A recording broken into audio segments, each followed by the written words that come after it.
I walk into the forest, trying to solve a mystery whether the wolves here were actually werewolves. 17. The enchanting moon shone across dark falls, lighting the park beautifully and even making the rusted swing sets look enticing.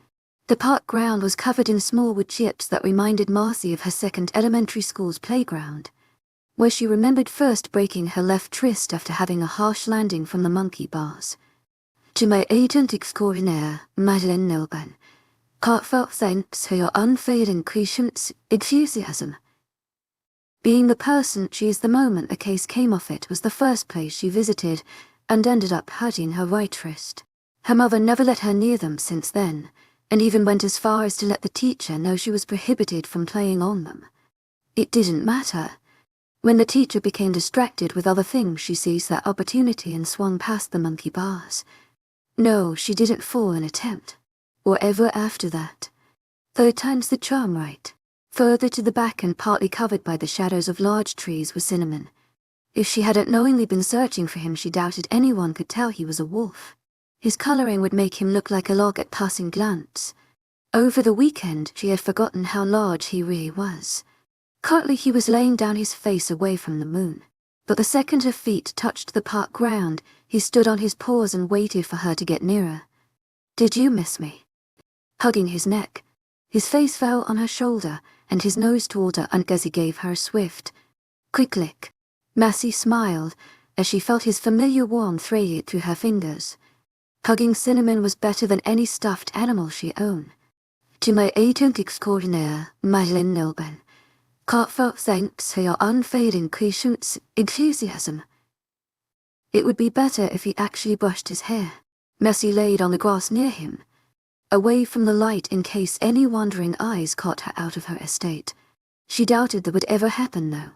People in Dark Falls seemed to have placed themselves at a curfew. After 10 at night, there was not a soul to be seen outside of their homes. As the cold grass cushioned beneath her, Cinnamon fell into the usual position by placing his head on her chest, while the rest of his body laid away from her vertically. Knowing well that her form could not handle his heavy weight, Marcy began to run her hands through the hairs above his head, and though he didn't make a noise indicating his pleasure like most dogs, Marcy knew he liked it because he would sometimes wag his tail. "I did the craziest thing on social studies today," Marcy began, inwardly giggling as she remembered the events. Cinnamon opened one eye and closed it end to show that although he was resting, he was still listening. "Remember how I mentioned I have a crush on Sebastian? Him and I share social studies together, and since we sat so far apart, I took it upon myself to sit behind him. This girl sat there though, so I made up a ridiculous lie to get her to go along with it. I kind of felt bad. But hey, are you listening to me?" Marcy questioned, poking his head curiously. Cinnamon barked an affirmative and Marcy smiled, continuing her tale. "So I felt bad, but it's not like she would end up being his girlfriend anyway. I might as well do her a favor and help get over him. And you know, you'd think that being closer to Sebastian would make it easier for me to talk to him, but ever since he caught me staring at him like a dumbass from the window, I've been hesitant to do anything." Marcy paused. "Well, what if he thinks I'm a level 30 stalker?" Without opening his eyes, Cinnamon barked again, as if to say I doubt it. "He shouldn't think I'm a stalker," he had his shirt off. "I don't care if your face looks like. If you have a great body I'm going to stare. I should have the right to since he'll be his future girl anyway," Marcy noted with confidence.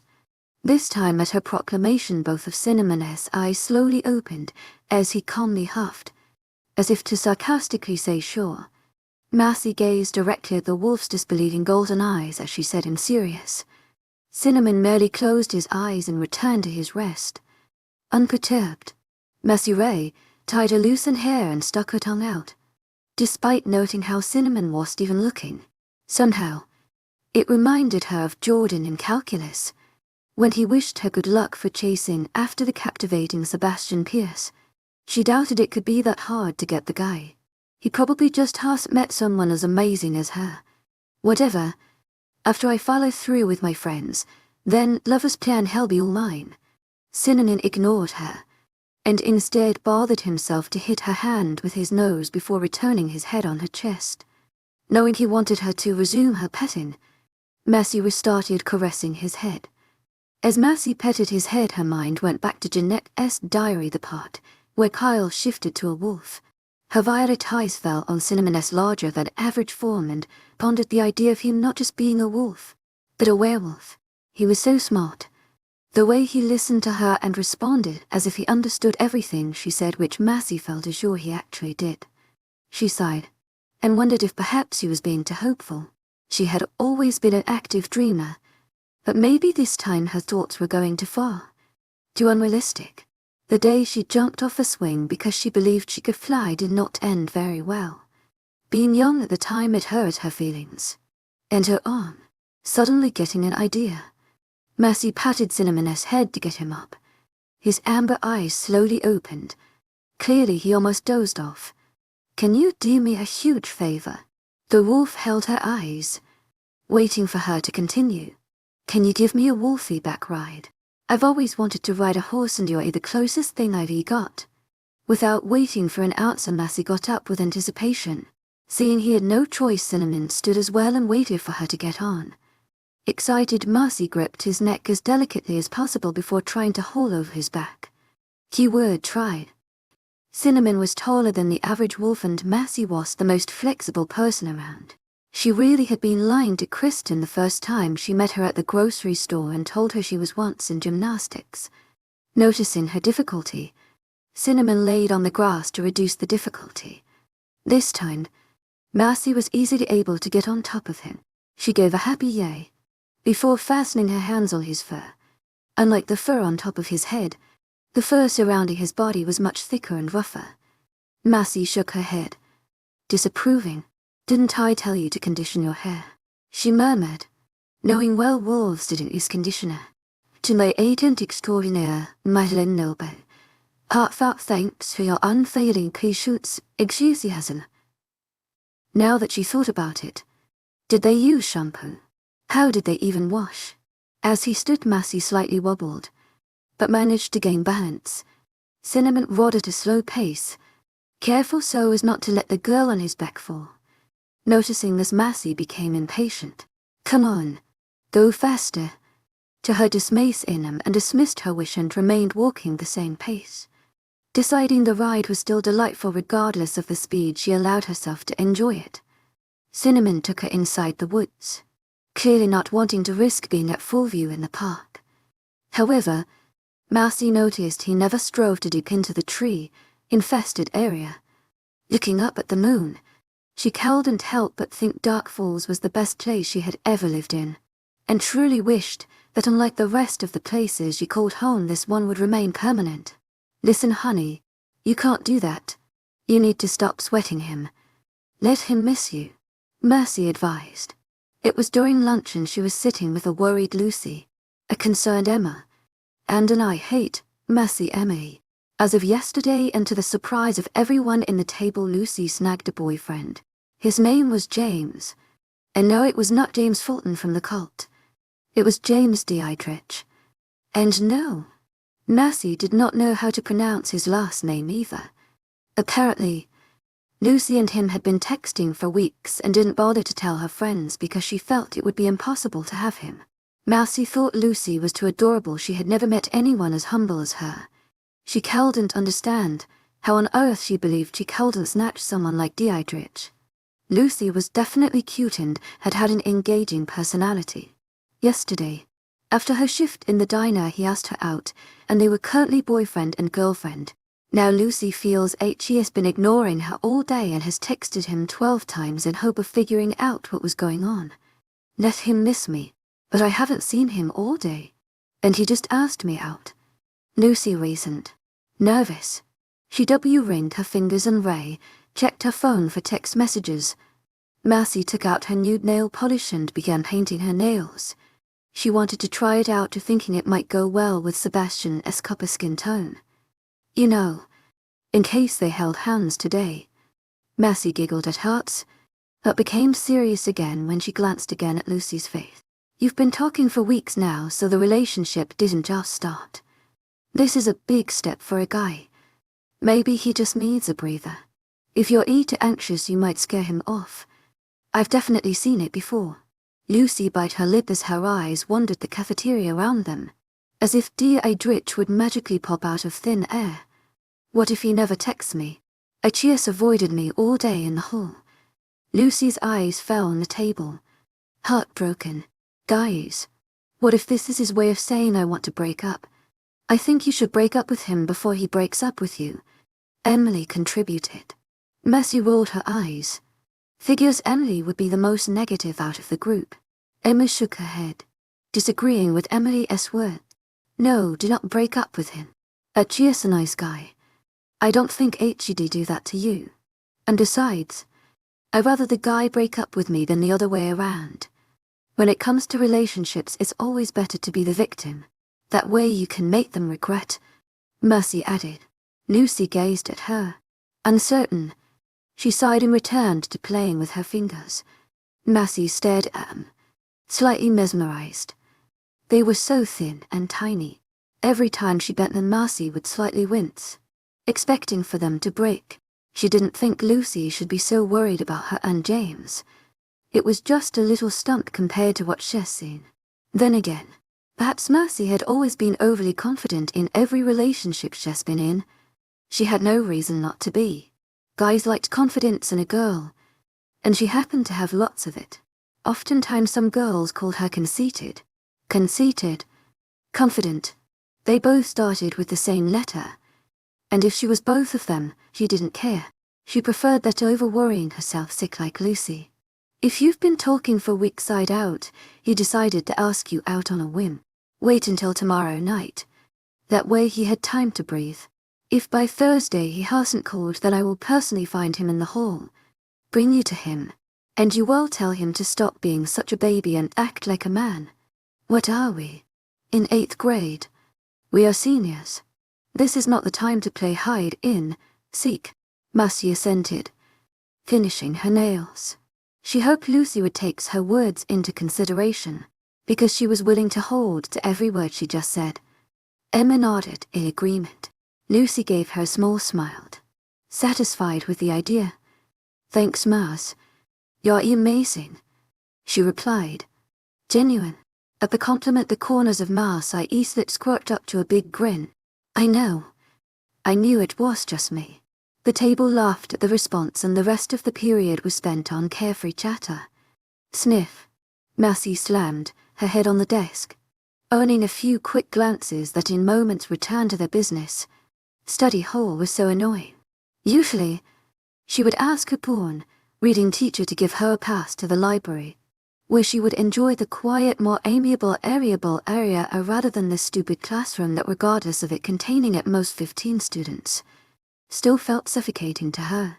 And maybe, just maybe, no, forget that, she would still hate this place with or without it if the girl were sitting next to her would stop sniffing every 20 seconds. She could actually not feel as if she wanted to hurl. But of course, her teacher had to go to the bathroom and have a substitute stand at the door until his return, probably come to his pants, and needed to clean that cucumber out, leaving poor Mercy to wait his return. Sniff. Why couldn't she get issue? It was right there, on top of the teacher's desk next to the fruit book. Could she be so lazy? Mercy sighed, knowing she was being a hypocrite, seeing as she too could be lazy. But this was too much. Every time she made that stupid noise, Mercy felt as if she was the one eating boogers. It was so disturbing. When the original study hall supervisor returned 5 minutes and 15 sniffs later, she sighed in relief. Thank you for watching my class. Dismissing the substitute, Mercy got up with a start, not waiting for she to have as much as another sniff. When she reached his desk, he waved her off without waiting for her to begin her sentence. Knowing her daily request, grabbing her bag, Mercy gratefully left the depressing classroom and headed to the library. There she hoped to continue reading Jeanette's diary this morning. She made sure to have it in her bag for entertainment. Mercy strolled through the semi-familiar halls with boredom. By now she learned that, unlike some of her previous schools, none of the boys she walked past in the hallway were cute. The bright side was that they thought she was obvious by the way they sneaked appreciative stares before they went to their respective classes, which helped soothe her confidence after being ignored by a certain Pierce. Wow, even his last name was hot. 𝐿𝐻𝐸𝐬𝐷𝐞𝐝𝐬 𝐊𝐢𝐳𝐼𝐬𝐷𝐞𝐝 𝐊𝐢𝐳𝐼𝐬𝐷𝐞𝐝 Mercy Pierce. Then it had a nice ring to it. She turned a sharp corner and bumped into a hard, solid chest. She was about to apologize when she looked up and saw who said chest belonged to. And it was none other than a golden-eyed prince. Feeling rather lucky, Mercy smiled and made no movement to separate them. As expected, and too much of 𝐿𝐻𝐸𝐬𝐷𝐞𝐝 disappointment, Sebastian cleared his throat and swiftly took a step back.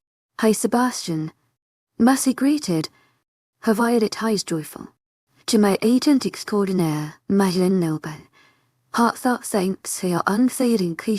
𝐿𝐻𝐸𝐷𝐞𝐝 giving her a nod. "No hi, no hey, and definitely no nice to see you." He was so discouraging Mercy didn't have to wonder why girls didn't bother going after him. Apparently, not only was it his greeting, but it was also his way of saying farewell, because in moments he moved past her and continued on his path, going with the stride of things. She walked beside him. "So, where are you going, Jim?" "Oh, is that the class you have this period?" she questioned, attempting to make conversation now. Sebastian's face never once turned to her as he spoke. He only stared ahead of him. It reminded her of a shark, those whose bone structures prohibited them from turning. "Do you always answer in one?" Before she could finish the sentence, she unceremoniously lost her balance. She hadn't noticed that as they were speaking, Sebastian accelerated his speed and she unconsciously tried to match his. With an unusual reflex, Sebastian grabbed her waist and steadied her before she fell on the cold floor. His hands were warm and big, fitting perfectly against her figure. He sighed before finally gazing down at her. "Mercy, you need to be careful." His stare left her breathless and made her body tingle. Seeing that she was now well to her feet, Sebastian continued on his way to Jim, never once bothering to glance back at a purple-eyed female. After watching him walk away, Mercy turned around and went to her original destination, the library, a smile on her face. For some reason, every time a guy touched her waist, she got all jittery and her voice sometimes rose to a higher pitch. Maybe because when a guy's touch a woman, there is usually for acclaim. That's why in movies, before a guy kisses a girl, he holds her waist. When Mercy entered the library, she couldn't help but hope the next time he grabbed her waist it would be to lean in and give her a kiss. If not, she could always accidentally fall into his lips. At the image, Mercy laughed, knowing Sebastian would probably be pissed. The librarian hushed, giving her a pointed look. Mercy mouthed a sorry before sitting comfortably in a small one-man couch. Taking out Jeanette's diary, she stared at the red cover and opened it. She was hesitant to believe in werewolves, but maybe, just maybe, Jeanette could convince her. "Dear Diary, I'm sorry I haven't written in a week. Ever since witnessing Kyle's transformation, things happened so quickly I've hardly had any time to think, much less write. All of this is so overwhelming, but it's best to start from the beginning. After seeing what I saw in the forest, the next day in school he came up to me and asked if I could keep the secret. Figures he would ask after I knew his secret rather than before. I agreed, but in all honesty, even if I did want to blab my mouth, who would I talk to? All the girls in school hate me."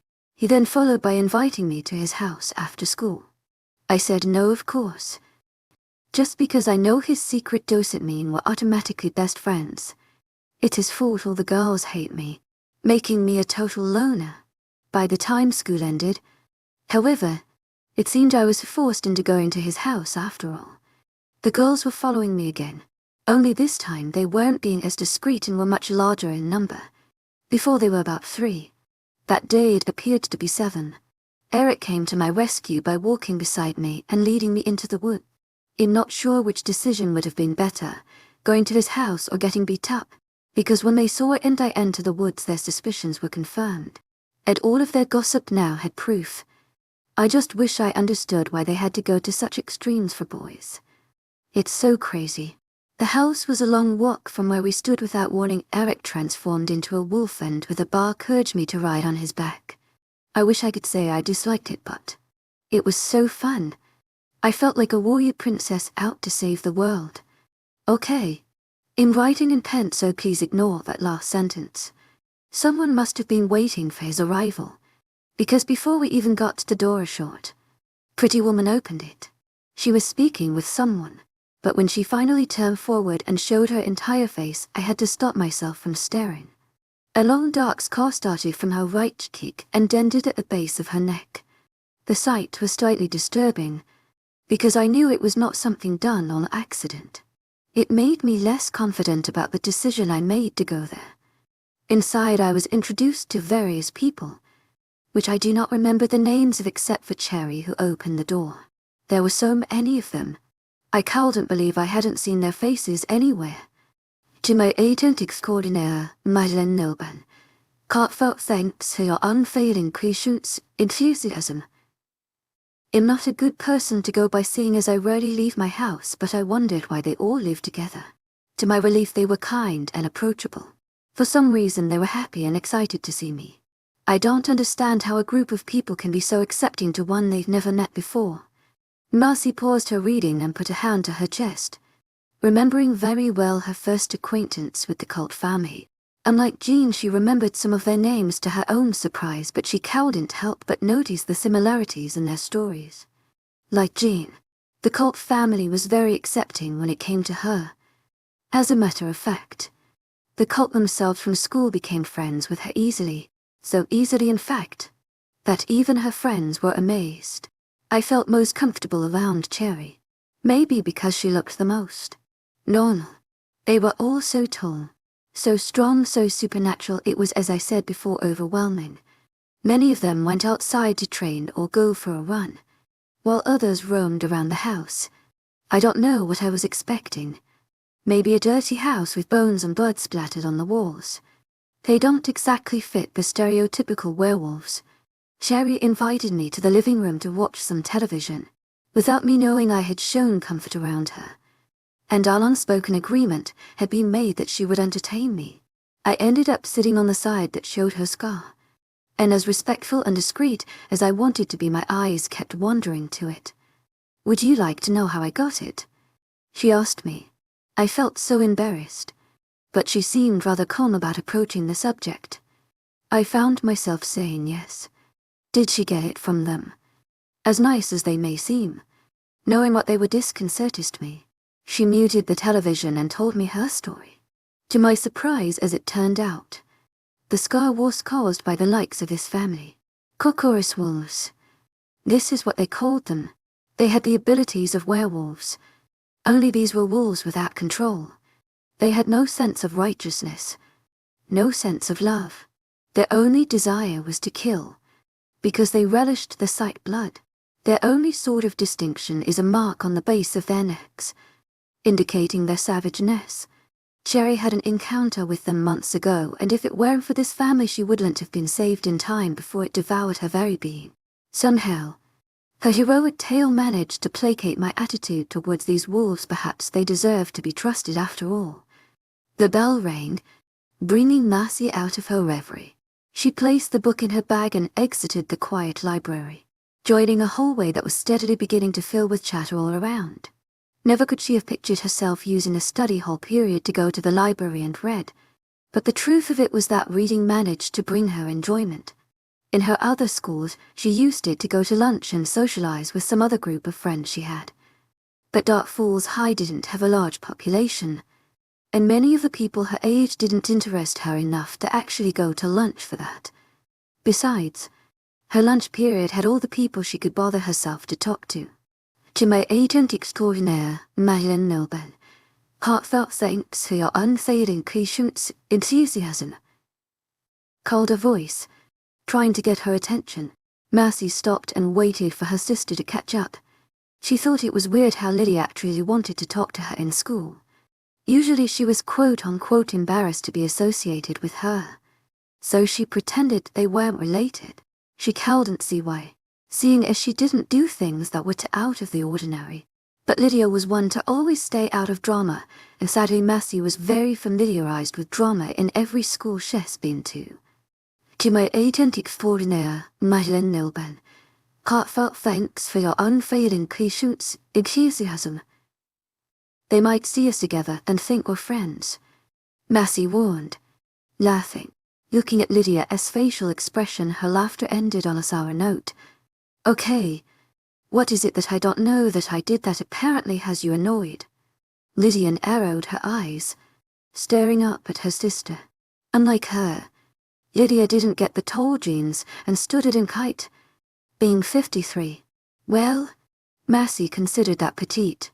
She couldn't help but imagine her sister near the cult family, and almost laughed at the picture. She would look like an elf. What in the world have you told Micah? Eyes ablaze, Massey smirked, needing no further explanation for her sister's vexed mood. She remembered telling Micah that if Lydia was mean to him, it meant she liked him. He must have taken it to heart and chased after her sister. AWW, they would totally make a cute couple. Well, 𝐿𝐲𝐬𝐬, in my opinion. You should be thankful I told him you like him. Now you have a hot guy chasing you. You know. No yay. I have a dumb girl making problems with me because apparently I stole her future boyfriend.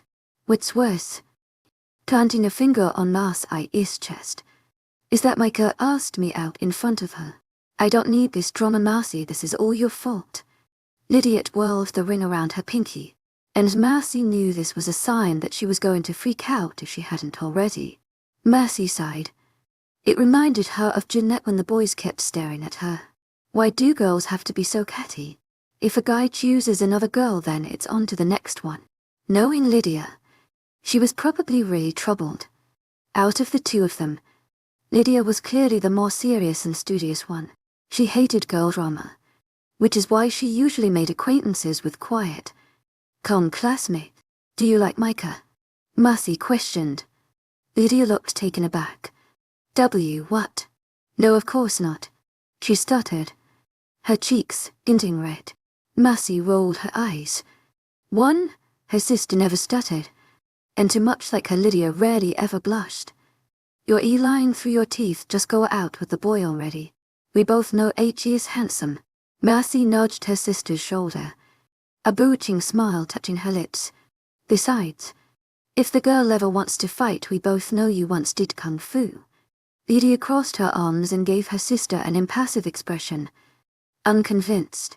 Listen, I'm the new girl. That is the only reason why 𝐿𝐲𝐬𝐬 is paying attention to me. When you're emu meet, guys tend to give an eye. Give it a few days and he'll be infatuated with another one. That's how it is. Massey looked up, staring at nothing in particular. Don't I wish? She grumbled, thinking about Sebastian. Lydia's philosophy didn't work with her this time. Being new meat, and all he still doesn't do as much as bat an eye. Could it be that maybe he was no? She would make a hole and bury herself in it if that's why he ignored her. She could absolutely get him if she just studied him a bit more. No worries. Oh my gosh. But what is he was? Are you listening to me? Lydia hissed. Massey blinked, pulling away from her thoughts. Of course I am. Massey huffed, as if to say 𝐿𝐸𝐬𝐬𝐬𝐸, heartfelt thanks for your unfailing patience, enthusiasm. What did I just say? Lydia asked, challenging. Her purple eyes stared at her accordingly as she placed her hands on her hips. Why do I even have to repeat it? You know what you just said. Massey replied. Too quickly, see. You weren't even paying attention. You never pay attention. I actually bother myself to talk to you, but you can't spare me a minute. What are you talking about? We've been talking for 57 hours. I never pay attention because you never talk to me in school. What attention is there to give? You don't even do the dishes anymore. Every time Mom finishes dinner, guess who's the one who cleans them? Me, she accused. Massey's eyes widen in disbelief. What? Who was talking dishes? In case you don't remember, I actually have a job now. Excuse me if you have to do a bit of measly dishes while I butt off for hours. Who was the one who last cleaned the bathroom? I did. She debated. I know. I meant before that. I did that too. Mercy cursed. Crap. When was the last time she did the bathroom? Was it that long ago? You know what? Forget it. I'm leaving because I have a class to attend to. Lydia coughed. Naive. I don't care. The angry sisters each turned their own way and stomped to class. Too angry to even notice the empty hallways. For the bell had long ago rang and class had already started. Mercy walked through the store as she looked for something appropriate for her sister. After the hallway argument, she felt mad for half the period and then felt bad for the rest of the day. Lydia only freaked out that way because she wasn't used to dealing with bad bitches as much as she was. Besides, knowing her sister, she probably fumed even more after realizing she was near 5 minutes late to class. And she was very prompt, usually entering class a minuet before the bell rang. Oh yes, her sister was definitely distressed. After finishing her shift at the diner, she was surprised with a nice paycheck and decided to get Lydia a little something to cool her down. It was as if she regretted telling Mike Lydia liked him. She knew he was totally her type. As always, she was right that blushy got asking her about her feelings for him confirmed it. And she needed no other words to know her sister liked him. 𝐿𝐢𝐳 𝐷𝐸𝐿𝐢 𝐊𝐢𝐳𝐿𝐢 Heartfelt thanks for your unfailing 𝐂𝐮𝐧𝐷 enthusiasm. Being the way she was, she would probably deny it, give poor Micah the wrong impression. Who would have thought that in a place known as Dark Falls, Mercy would chase after a guy while her sister would be chased by one? It was better that way. 𝐿𝐢𝐳 𝐊𝐢𝐳𝐿𝐢 Heartfelt thanks for your unfailing 𝐂𝐮𝐧𝐷 enthusiasm. Lydia would never bother herself to go after a guy anyway. For Pete's sake, her sister shied away from relationship as if they were some sort of plague. She hoped Micah could show her the good sides of love. It would definitely make her less uptight. God knows she needed it. The little store she's searching through is called Dark Falls Gift Shop. Apparently, everything in this town had Dark Falls in front of it. As if people didn't already know where they were. Dark Falls Diner, Dark Falls Supermarket, Dark Falls Post Office, Dark Falls 𝐨 what? Oh hi, what are you doing here? Mercy greeted, surprised to see her crush in a gift shop. She was curious as to who he could be buying a gift for. He didn't look like the type. Hello, he replied in his usual monotone voice. She didn't know how to describe it. It was as if he was flat out mean and said don't talk to me. But he wasn't encouraging a conversation either.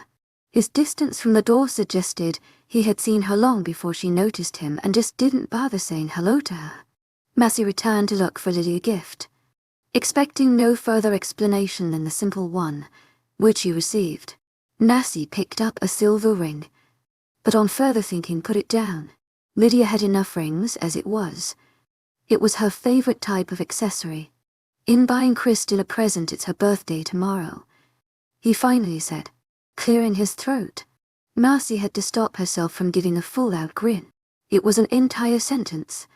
A www. That's really nice. I didn't know it was her birthday tomorrow. Mercy blinked, waiting for him to ask the question back.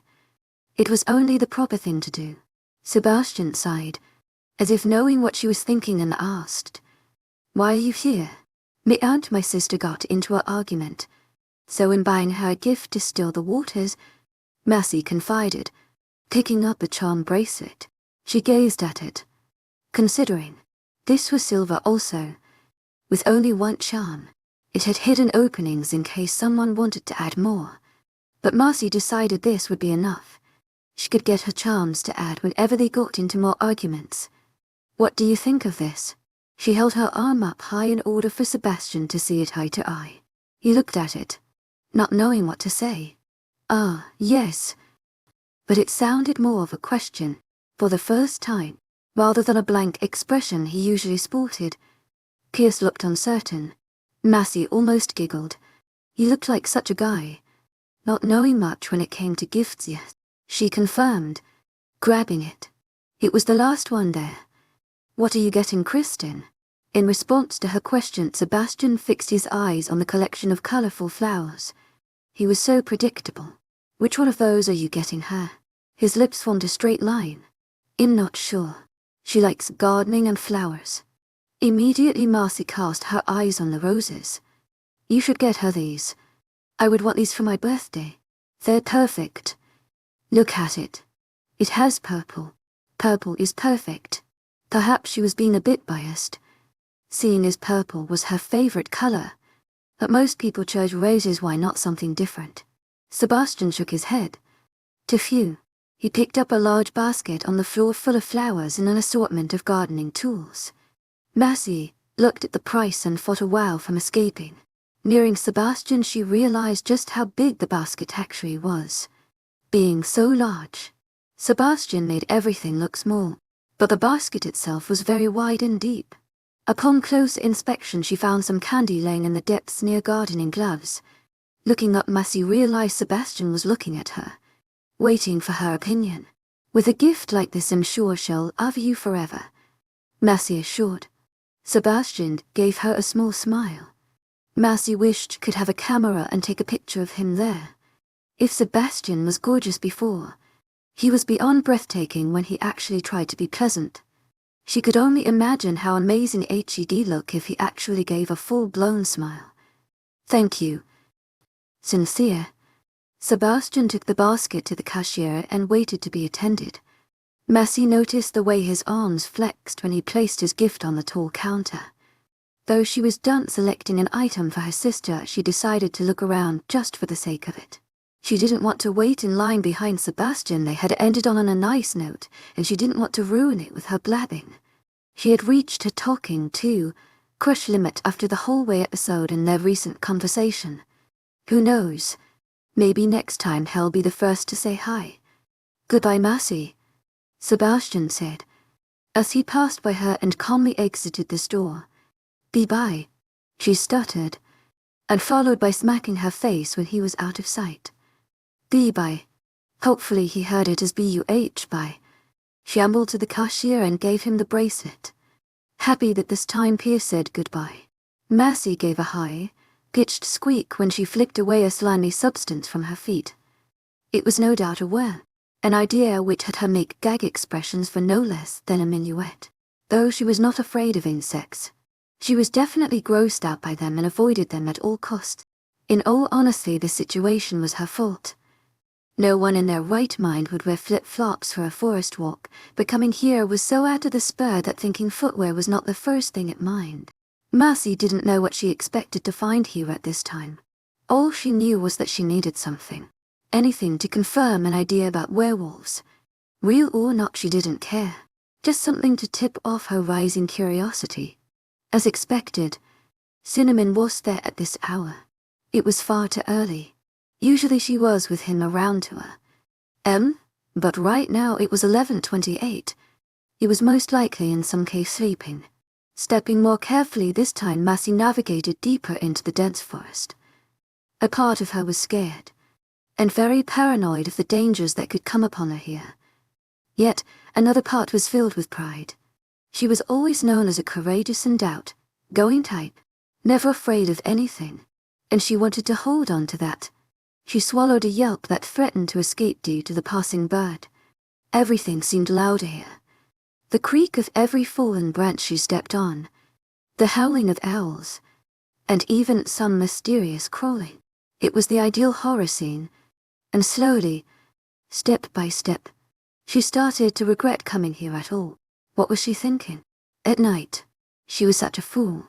The least she could have done was wait until morning and check it out then. At least she wouldn't have to wonder from whence came every audible sound. She took deep breaths to calm herself, managing to feel slightly more at ease. She was thankful that her eyes were adjusting to the darkness, and that the moon was able to penetrate through the openings of tree branches. The forest looked beautiful. "You sure are," Marcy screamed at the sudden voice and jumped behind the nearest tree. Her pitch only rose higher as she realized she walked right next to the perpetrator. Impatient, the obvious male specimen harshly covered her mouth. His eyes looked like frozen ice, piercing through the darkness. Her fright held her completely paralyzed. All she could do was stare. His face moved back an inch, accessing her. The inch was all she needed for him to fall into the perfect angle where the moon could freely expose his facial features. His nose was short, but wide and large, seeming to dominate his entire face. His lips, on the other hand, were thin, almost invisible. It wasn't until a set of growling teeth showed that 𝐵𝐵 noticed the monstrous size of his mouth. In response, her hands shook violently as her eyes widened in horror. This reaction piqued his interest even more. He roughly brought her body closer to his, exposing 𝐵𝐵 to his reeking smell. It reminded her of death. His fingernails dug deep into her thin shirt, making her wince in pain. This was enough to wake her from her stupor, and with all her might she kicked him. He growled loudly, his eyes becoming large and savage. 𝐵𝐵 took the opportunity of his weak and hold to heave another kick and run as fast as she could. Adrenaline pumped through her veins, giving her an energy that propelled her forward at a speed she didn't know she could obtain. Never in her life had she been in threatening situations like this, but she stupidly asked for it by going into the dark forest alone. She tripped over a large branch, but managed to get her balance before falling over. However, luck was not on her side, for just as she managed to regain her speed, her flip-flop caught itself in a hole. She cursed herself once more for coming into the wild with the worst gear possible. She looked back, something someone should probably never do. Her fears were confirmed when she saw his dark figure advancing at an uncommon speed. "Get the fuck away from me," she cried, feeling tears well up in her eyes as her foot remained stuck. "Damn it, not now. Not now." She pulled hard, and just as she was about to remove her foot and run barefoot, the Parker hand grabbed her forearms and teared her to the side. Only a snap could be heard as an overwhelming pain filled her. Her ankle. It felt as if it had been ripped out of its socket.